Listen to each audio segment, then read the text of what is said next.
प्रधानमंत्री नरेंद्र मोदी पूरे 7 साल बाद चीन पहुंचे हैं। पीएम मोदी शंघाई सहयोग संगठन यानी एससीओ की मीटिंग के लिए चीन गए हैं। इस मीटिंग से पहले उन्होंने तियानजिन शहर में चीनी राष्ट्रपति शी जिनपिंग से मुलाकात की। दोनों के बीच 50 मिनट तक बातचीत हुई। इस बातचीत के दौरान चीन के राष्ट्रपति जिनपिंग ने हाथी और ड्रैगन के साथ आने की बात कही, जबकि पीएम मोदी ने दोनों देशों के 2.8 बिलियन लोगों के जुड़े होने की बात कही। सीमा पर डिसएग्रीमेंट के बाद शांति और स्थिरता का माहौल बना हुआ है। हमारे स्पेशल रिप्रेजेंटेटिव्स के बीच बॉर्डर मैनेजमेंट के संबंध में सहमति बनी। कैलाश मानसरोवर यात्रा फिर से शुरू की। दोनों देशों के बीच डायरेक्ट फ्लाइट भी फिर से शुरू की जा रही है। हमारे सहयोग से दोनों देशों के 2.8 बिलियन लोगों के हित जुड़े हुए। इससे पूरी मानवता के कल्याण का मार्ग भी प्रशस्त होगा।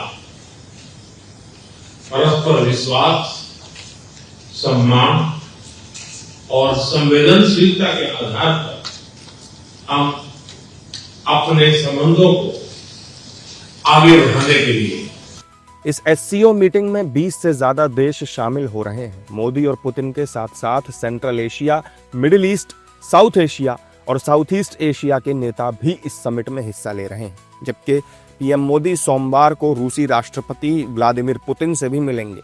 पीएम मोदी के दौरे को लेकर भारतीय भी खासे उत्साहित हैं।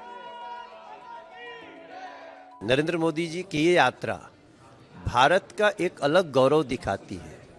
भारत ने कभी भी अपने हितों से समझौता नहीं किया। जब से नरेंद्र मोदी जी प्रधानमंत्री बने हैं, हम बहुत सारे संघर्ष देखे हैं चीन के साथ, लेकिन हम अपने हितों के साथ और अपनी आत्मनिर्भरता के साथ खड़े हैं। समय के साथ चीन को लगा कि नहीं, इसके बावजूद भी संबंध रहना चाहिए। तो ये भारत और चीन के संबंधों की एक बहुत कूटनीतिक विजय है और नरेंद्र मोदी जी के इस यात्रा को देश का हर व्यक्ति एक बड़ा कदम मानता है। विपक्ष कभी इसको बर्दाश्त नहीं कर सकता।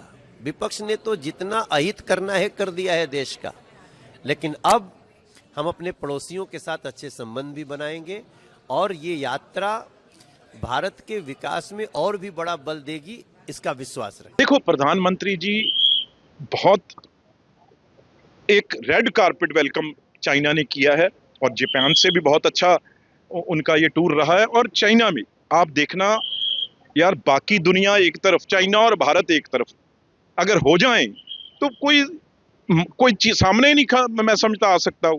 तो वो आशा की किरण इस जो 2 दिन के दौरे में चाइना और इंडिया की है, तो मेरी ख्याल से भारत के लिए प्रधानमंत्री जी कोई भी कमी नहीं छोड़ेंगे और बहुत अच्छी और बहुत हमारे लिए फेवरेबल ये जो भी डिसीजन होंगे और बहुत आशा से इस टूर को हम देख रहे हैं। बहुत सुखद है। उनकी प्रधानमंत्री जी की तस्वीर शी जिनपिंग की के साथ बहुत सुखद है और मुझे तो हमेशा से लगता है कि स्वाभाविक हम पड़ोसी हैं, हमें तो स्वाभाविक रूप से एक होना चाहिए, क्योंकि यदि भारत चीन एक हो जाए तो पूरा विश्व एक तरफ, और हमें लगता है कॉमर्स से लेकर के ये बात आगे बढ़े, संबंध स्थायी रहे। दरअसल गलवान झड़प के बाद पीएम मोदी का चीन का ये पहला दौरा है। जून 2020 में हुई गलवान हिंसा के बाद भारत चीन के संबंध खराब हो गए थे। अब मोदी के इस दौरे से दोनों देशों के संबंध सुधरने की उम्मीद जताई जा रही है। इस यात्रा का मकसद दोनों देशों के बीच सीमा विवाद को कम करना भी है, साथ ही बेहतर व्यापार की उम्मीद भी जताई जा रही है।